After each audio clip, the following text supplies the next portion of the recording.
The industry then should not be afraid to give guys on the level of Markiplier a chance to be able to have a big release, or to allow room for that to happen, because it's healthy for the whole industry. But I can understand the traditionalism, as you were saying before, being scary. I wonder if they're going to combat that by letting more content creators, more YouTubers such as Markiplier, there's going to be more of an invite now. Maybe there's more of an invite, but I'm weary of that because I don't think putting a Markiplier in a corporate structure is the answer. Yeah. It would turn people off. Yeah, I think it would. Mm-hmm. The corporate structure is what's killing the movies right now. It's not the there's always been creative people that want to do their own thing and have their own voice and shake things up. Yeah. It is the corporate structure of box ticking. Oh, we can't have this because this will alienate this audience, and we have to have this rating, and we have to have this runtime, and we have to have these 10 product placements because that's help finance it. It's just all of that box ticking is just killing the movies industry. Yeah. And I think that's why we're seeing Hollywood films not have the glamour and the pull that they used to. And because they're all corporate overlords now. And I just think I welcome the freshness of non-traditional independent distribution and creation. This is the Off the Break Podcast, your podcast dedicated to current movie theater news, operations, and insights from the people that book the movies. Welcome back to another episode of Off the Break Podcast. I'm Kyle, and joining me again is Alyssa and Cody. Yeah.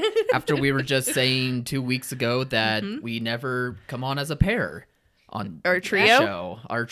Yeah. And now we're back. Here we are again. Second time. I know, this is good.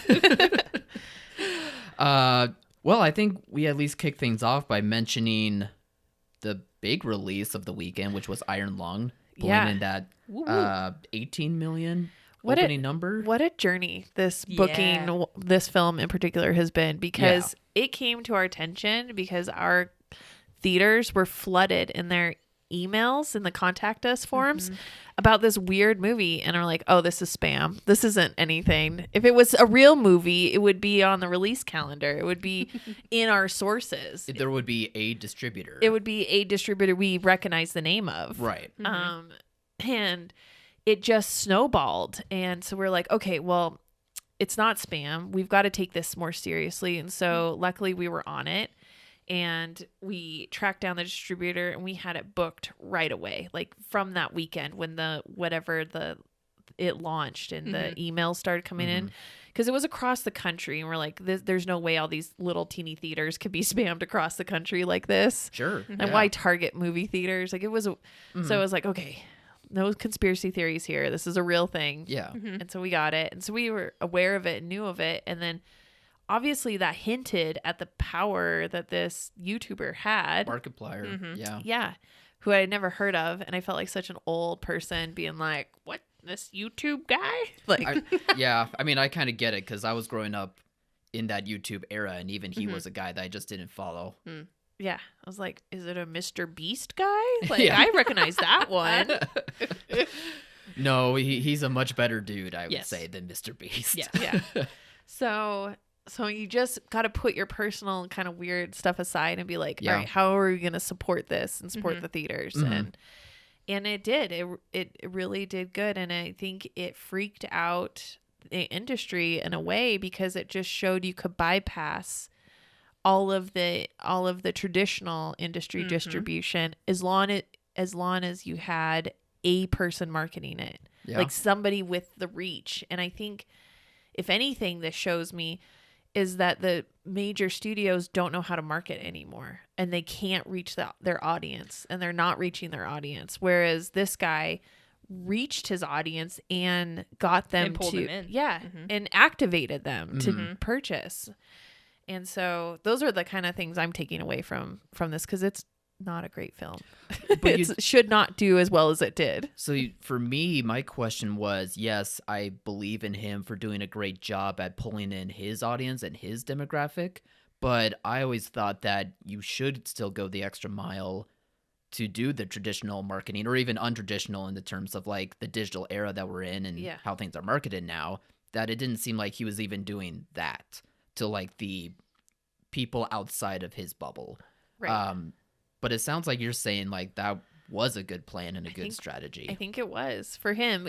If you're able to have like an audience that you can activate like this, and I think we maybe don't see it in this country enough. I kind of liken it to what I'm seeing in like the Korean pop sphere. Like those fans are rabid. That's why they call it the BTS army. Like they will buy anything they put out. They will go to any concert. They will, it's like a hungry machine of fandom. Yeah. And I don't know if movies attract that, because it's not like a personality behind it. And well, we even say that about the movie star, right? Yeah, the movie star's gone. But if you there's recognizable actors in movies, but it takes a lot more to get anyone to go out because to I don't think actors are engaging audiences to the level that, say, like actors in Korea or K-pop or those Asian cultures that do on their level. Sure.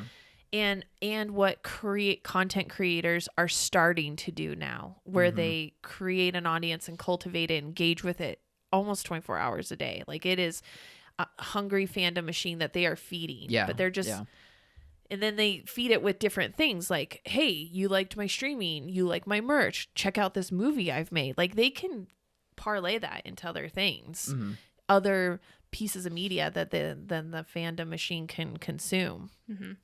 So, Alyssa, you have anything to chime in on that? Especially since you know a lot more about Markiplier than we do. Yeah, no, I've been watching him for a long time.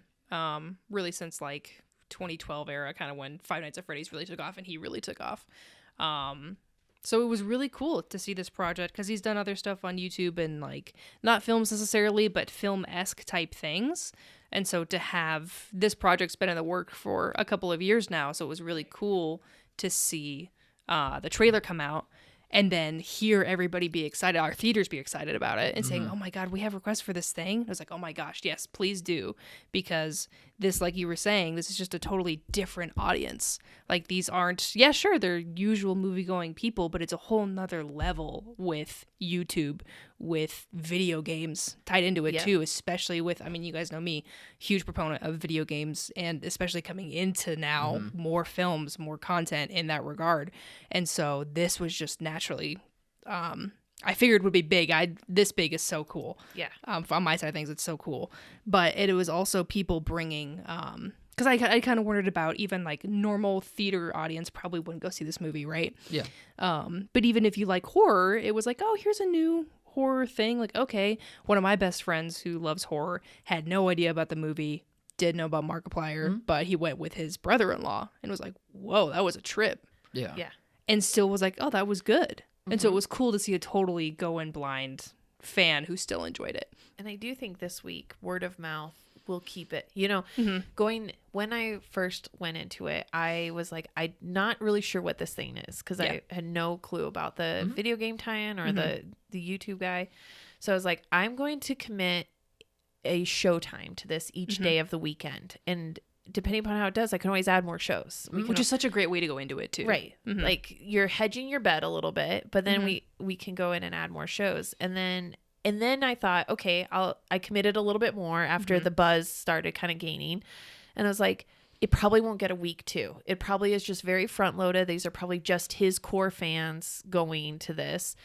And then we were comparing it to concert films or event cinema. And that's what I was kind of going into it thinking this is event cinema. But now my thought is, without knowing going into this next weekend, I have a feeling that it created enough buzz that there's enough curiosity that word of mouth might keep it up a second, and it might get its second weekend. And we didn't overcommit in places, and the theaters had all the flexibility with it. I am not scared of non-traditional distributors like this. Because it gives such an awesome opportunity for it to be a loose schedule like that, and to be like, oh yeah, we'll do one of my theaters did awesome with it, so they're doing like a late night Saturday show, and you can encourage that kind of a thing, and people who didn't get to go see it the first time around can. And obviously, again, going back to the fact that he's a YouTuber, I mean, come Sunday, he streamed like maybe Saturday night, I can't remember, or Sunday, and was like, hey, when it was the competition between Send Help and them, he streamed and said, hey, I'm not usually doing this, but maybe go see the movie and we could beat Disney. Like, so he had that force to the power of just to be able to like, hey, can you guys go see it Sunday night? Can you go see it if you haven't? You know, that's great if you can't, but like, so that power to flood the numbers too. And it was crazy. Very close. It was so close. Did almost beat Disney. Yeah. And off by $1 million or $2 million. Yeah. And in that Disney and corporate reporting, I could see him where he would have beaten it. Yeah. Yeah. So, I mean, it's also not to poo-poo it to a degree, but this upcoming weekend, I would say it's going to be a little dry until Valentine's. So it will It was great help. timing too. Right. It was a great weekend for it to come out. Yeah. Even despite a lot of the horror features coming out in January. Like usually that's what January is. I mean, we were saying a couple of weeks ago that there's maybe a question as to like what types of horror movies can play in this month. And granted, January, it's at the end of January, so maybe it's not much of a conversation to have, but I think audiences between horror fans, as well as how you were saying, like seeing a guy work from nothing but make his own brand and his own identity, put his own personality into a passion such as this, like it was just a great 1-2 combination for a perfect time to release it. Yeah. And it was just on the whole better than I was expecting. Like obviously it was still like self-financed, you know, I was expecting it to be very indie. It was a lot higher quality than I expected. So that was also cool to go into it and go, oh wow, that was better than I thought it was going to be. I wonder if technology is increasing the quality of that stuff too for Probably. cheap. I just think cameras, people, the digital, like the way they can do it, I think you can get a better quality film for cheaper than you used to be able to. I think we're nearing that point. I know that there was a YouTuber, Chris Stuckman, who got to have his movie be made through crowdfunding, and then he managed to get the approval of Neon to be the distributor of that movie, so they gave him like a bit more of a budget for reshoots. I would still say that like because of those reshoots, like it did help make the movie look a bit better, but there was still like a pretty impressive quality despite it being crowdfunded. So he had very little money to work off, that he still was able to make it, you know, look like a decent feature. Like it looked pretty good quality for like a theatrical run. Right.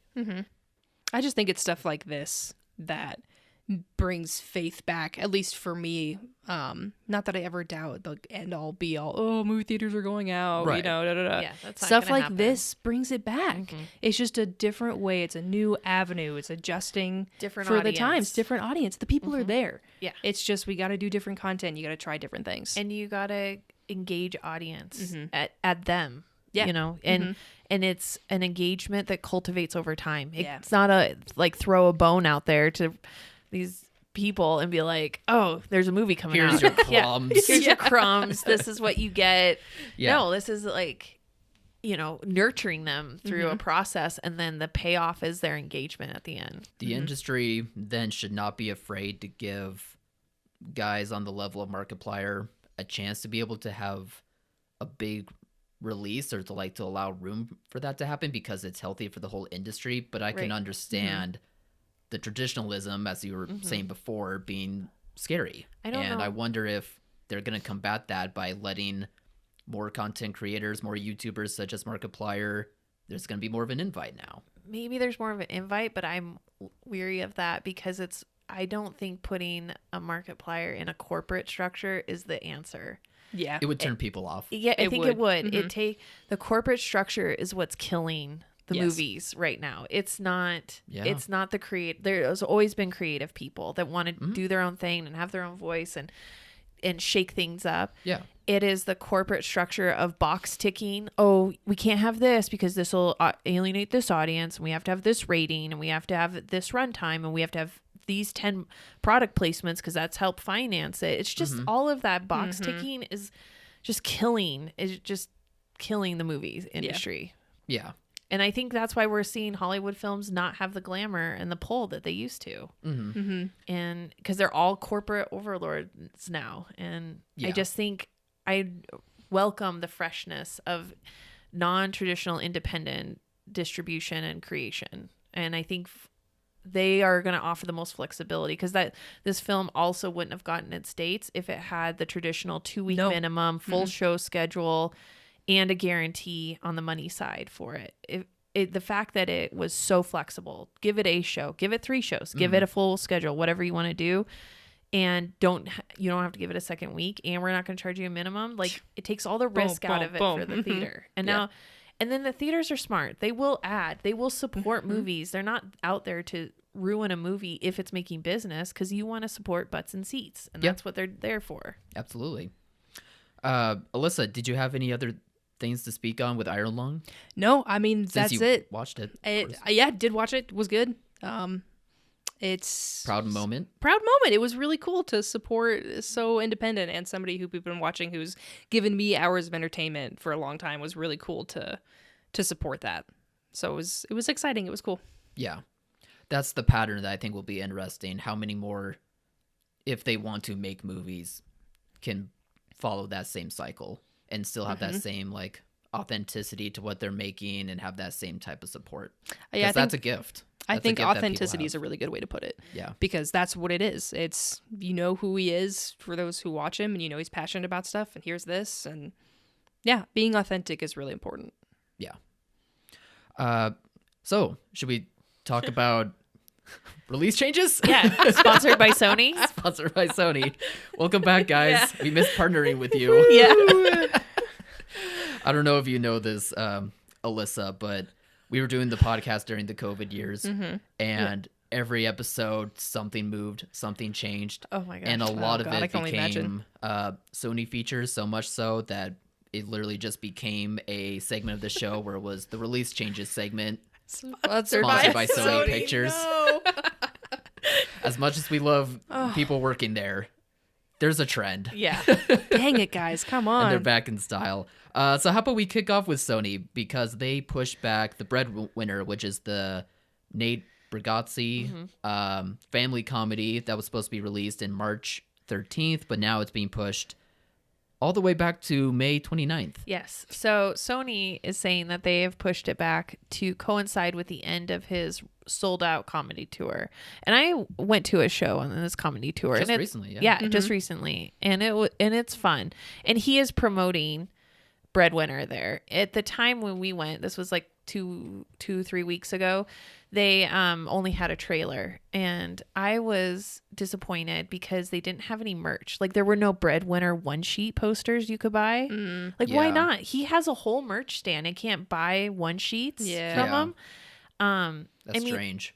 He had no like mugs or cozies or shirts with Breadwinner. Like, this is all standard theatrical marketing like they have a whole promotion team. Why wouldn't he be schlepping? He has a merch stand. Like, it's funny that the music and comedy industries still do physical merch, but studios, on the other hand, really have pushed away from that. Yeah. Like movie studios. Movie studios really have. They're trying to get away from physical promotional assets and just go digital, and I think it's wrong. I think this is to a degree. Yeah. This goes back to that audience cultivation and loyalty. Like, it's like, I mean, we're on our phones every day, right? So we get the digital advertising, but what about like a shirt or even something you'd have up on your desk that you look at every day? Also, that's like a constant reminder. I have sweatshirts from favorite streamers. Oh, for sure. I love like some of their logos and stuff. And it's like, it's kind of a hipster thing. It's like, you don't know who this guy is, but I love it. But I do. Yeah. Well, if you know, you know. I think that culture's kind of dead now. But it's not dead, Kyle. It's never going to be dead. Hipster culture? Yeah. It's just transformed. It's not hard. I think it's a little hard. She just had her Markiplier one. That's true. That's a blind spot on my part. Markiplier is like one of the top YouTubers, I would say. Okay. Do you have a shirt? No. But I do for Twitch. I have a couple Twitch people. Yeah. But I guess mine is Twitch YouTube. people. If I did, if there had been Iron Lung merch, 100% would have bought it. 100%. See? Popcorn bucket, shirt, sweatshirt, 100%. See, I think the studios are missing out on that. I think, and I think Nate Bargatze missed out not having that, because I did look for it, but that's because I knew about the movie. Yeah, but how great would that have been? Is to have that one sheets or other merch there and be like, I have a movie. Even if he had one sheets and he signed them, how awesome would that The have limited been? edition aspect he of it. sold. He could have sold those. I mean, why not try anything? Studios. Yeah. So Seriously, he could have auctioned one. And plus, at every show, we do also. I think there is something to marketing within locations, like obviously in LA or New York, like you see the billboards, there's going to be special events, like big promotion. Oh, in New York there was in-person stuff type everywhere. things. Yeah, You're not going to get that in a Montana or a Kansas or a Illinois or wherever the case may be. So the fact that you have your main lead who wrote this movie as well going around to like not just big cities but even like smaller locations, such as you being able to 5,000 plus theaters, arenas, like that's your in-person opportunity. That's on a statewide level. Yeah. But why would you not include physical media? I don't know. Especially when you can afford. It's not like even cost would have been the issue, you know, to have materials there. No. Now he did show a trailer before he started. So after everybody sat, you know, as part of the like warm up thing, you know, to get the audience excited, the lights go down, the trailer comes up. That was still fun. And they're saying now that after the tickets on sale date, which is still in February, even though the movie's not coming out till I love for bringing this up. Yeah, even though the movie's not coming out till May, the tickets on sale is still in February because... So get ready for that, movie theaters. Yeah. Prepare for that one. Because he is going to have a QR code so you can buy tickets from the arena. Okay, that's cool. So that's why they're keeping the tickets on sale date. Okay, I won't be as mean to that Sony makes then. more sense. That makes more sense. sense. All right, I'll give them that. Yeah. Well done. Yeah. So we'll see what you wanted to get him so bad. It's just easy. Yeah, it is low hanging fruit. Yeah. So anyway, on top of that, within March, the Billie Eilish concert film from Paramount is also moving back. It was slated for March 20th, and now it's going to be placed May 8th. Yeah. I'm not sure why that moved. Probably because they couldn't get IMAX screens or something. Yeah, because Project Hail Mary is going to be on the 20th as well, and I think at this point it's a done deal that that's going to be the biggest movie for that weekend. For this quarter. Yeah. Yeah. Are we overhyping ourselves with Hail Mary? I think so, I don't think so. I think... I don't know what to make of it. I think there's still, at least again, you have book audience, which I think is still huge. Okay. And because of the movie, more people are checking out the book. Yes, more people are checking out the book. A lot of people are reading it now. Yeah. We haven't had a sci-fi pick in a minute. But is that fair to say? But Ryan Gosling as a lead, I think, is good.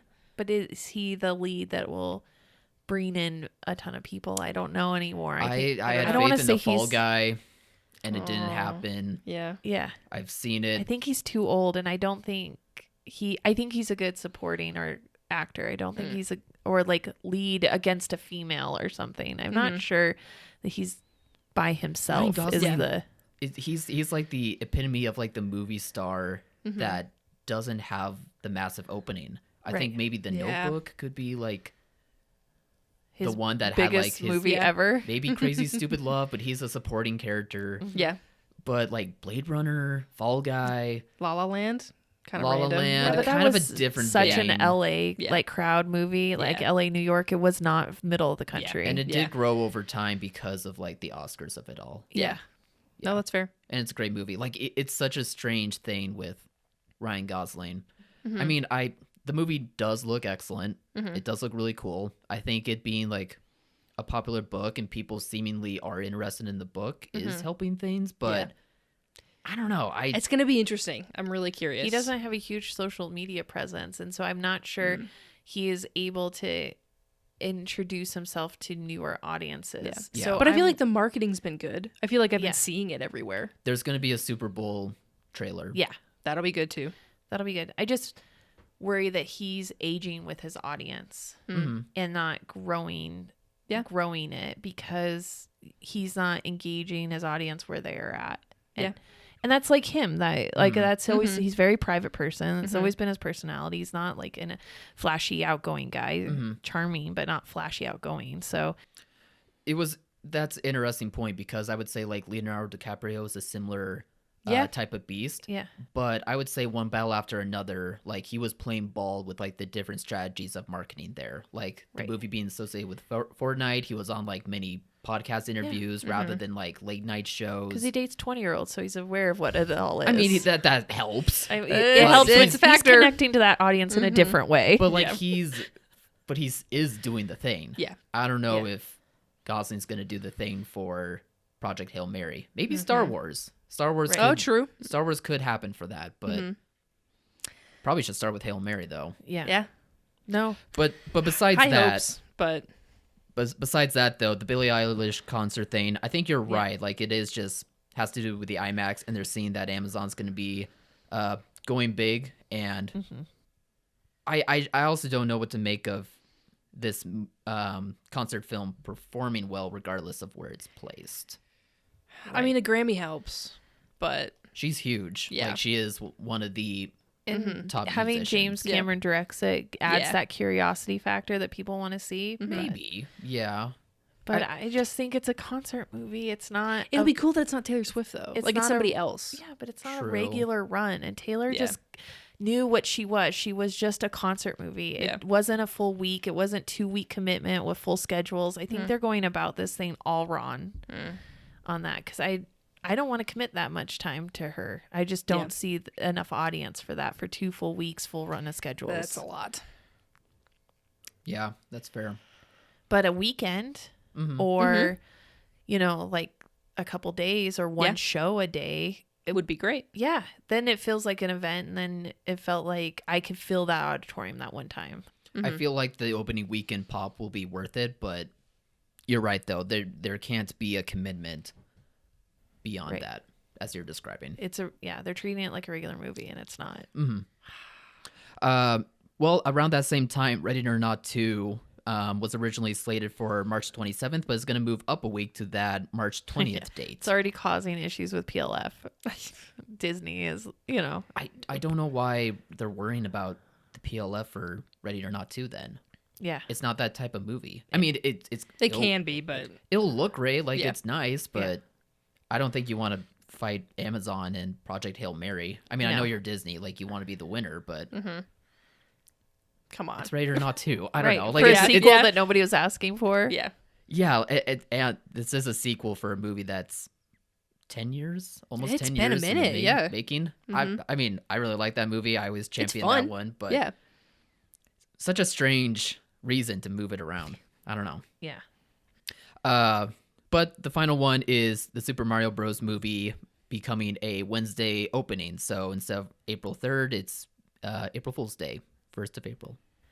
I hate Wednesday openings. I did too. When they aren't around a holiday, they make no Everybody sense. gets confused. It's just Theaters, a lot of theaters aren't open during the week, especially during this time of year. Yep. They won't go to a full schedule till after Memorial Day weekend. So it's like, do we have to open for this? Do we have staff? Like, it just causes so much operational issues with the theaters, at least the small theaters in little towns. Yeah. And then if you don't open it, like, I can see this movie being so big that people will travel to the bigger town to see it when it opens. yeah. And not wait 2 days to just see it on the Friday. Ugh, just nightmare. It's a pain. Yeah. Yeah. Obviously, it's going to be great and it's going to be huge, but it's just annoying. It doesn't help. Right. Scheduling wise, it's annoying. Yeah. So that's all of those changes that were made so far. So how about we switch gears again and talk about some movies that you guys have seen? Yeah. Because we got screeners for a few. Cody, you with Stray Kids, and Alyssa with the what was it called again? Mortuary Assistant. Mortuary Assistant. Thank Yes. you. Which one of you guys wants to go first? I'll let Cody, you you're chomping. you- Go okay, for it. okay. Go for it. So I bit the bullet and took the Stray Kids one, and I really enjoy it. Stray Kids is actually my favorite Korean pop band. If I Okay. had to pick one, I'm not a BTS gal. I'm a Stray, a Stay, or whatever. So it is a concert film. It is a for them. concert film. It is it's a film of their concert they shot in Los Angeles, and for their Dominate tour. And I have never watched a concert film before. I'm like, why would I watch a film of a concert? I'd rather go to the concert. So I've never watched one. Yeah.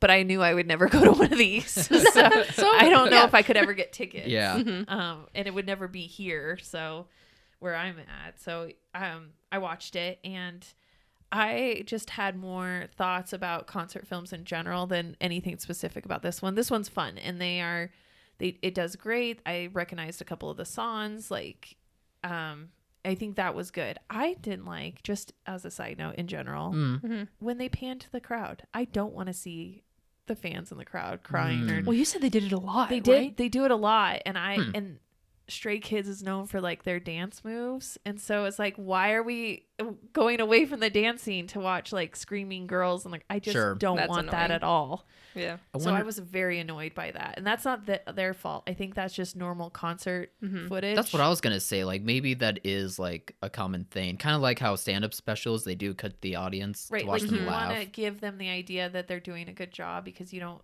If the audience is dead, then it's like, oh, this is weird. No. So you got to like show them the enthusiasm, but one time, yeah, is all I needed. Gotcha.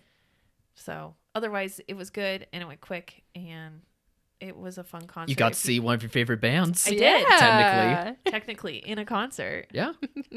So that's why they're made, Cody, for the people that can't go. For the crumbs. Us poors out here. Us plebs over here.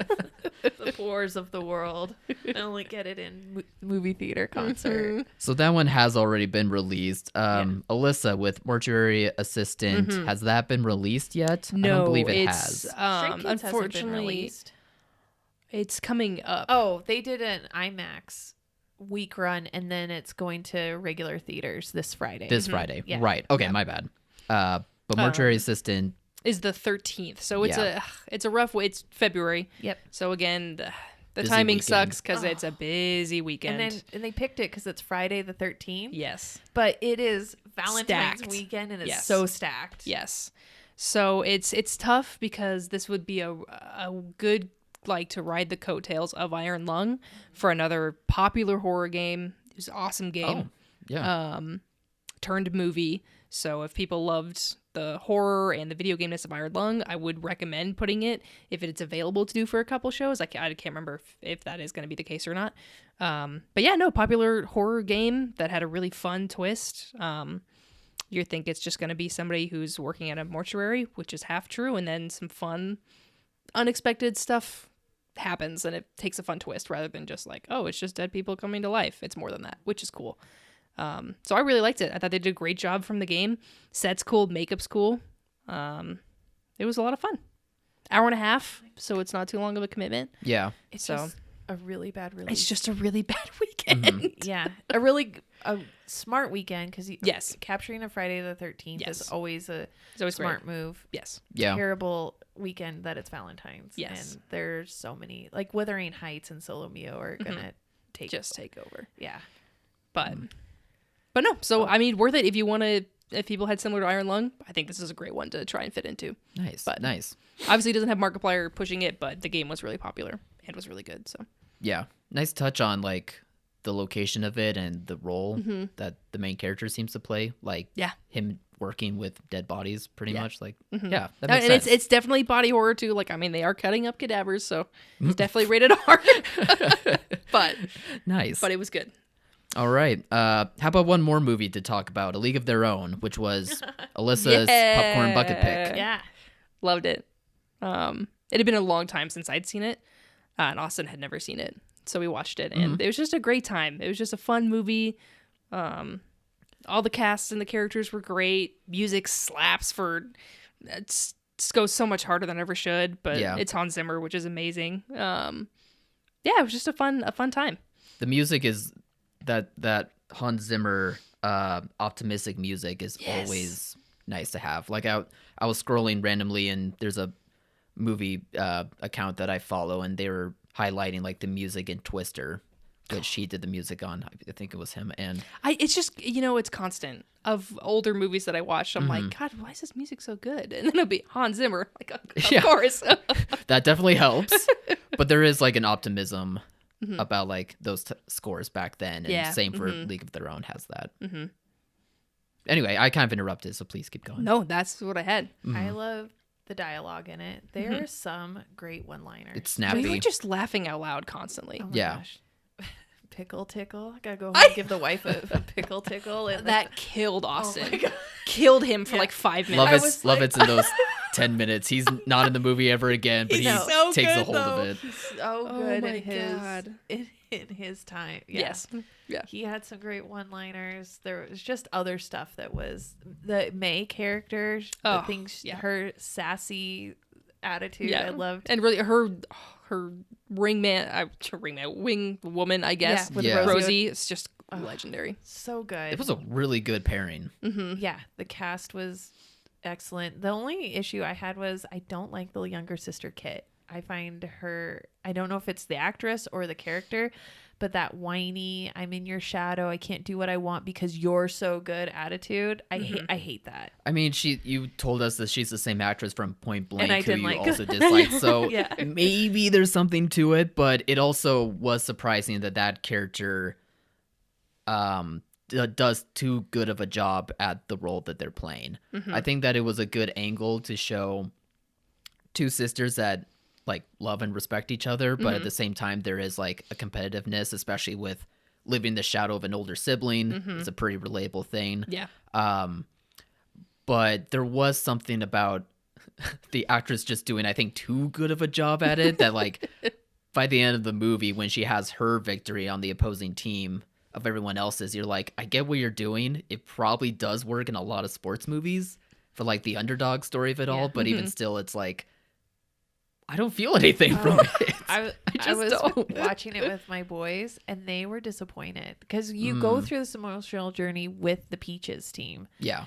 and all of a sudden this other team wins, Yeah. and you're like, but I don't feel like celebrating your victory. In fact, I detest it because you have the whiny younger sister character who didn't do anything to help you get to that point. It's interesting because we saw Cool Runnings. Cool Runnings does something similar where they don't lose. win, but yet you feel uplifted from their story. Yeah. For some reason, like the upliftingness of them getting this far, improving something, the Peaches team, Right. only for them to lose. For some reason, it does feel disappointing.